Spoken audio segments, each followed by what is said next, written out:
Soy Andrea Martínez Martín, de la Falla Plaza del Pilar, el sector Pilar San Francesc. Tengo 24 años, en un mes 25. Y bueno, terminé la carrera hace un año de Magisterio y Pedagogía y ahora estoy preparándome unas oposiciones y al mismo tiempo trabajando en un cole. Y nada, pues mi día a día es un poco eso, ¿no? Trabajar, estudiar, dedicarlo a las fallas, porque este año ha sido por y para las fallas y bueno, yo encantada. Alegre, espontánea y muy movida. Pues me gusta mucho el tema de las manualidades y sobre todo con pasar tiempo con mi familia y con mis amigos.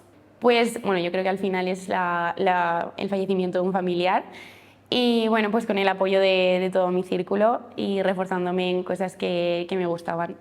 No sabría decirte un ídolo, creo que desde pequeñas como falleras nos hemos fijado en Falleras Mayores de Valencia y al final nos hemos enfocado un poco ahí, pero un ídolo como tal no sabría decirte.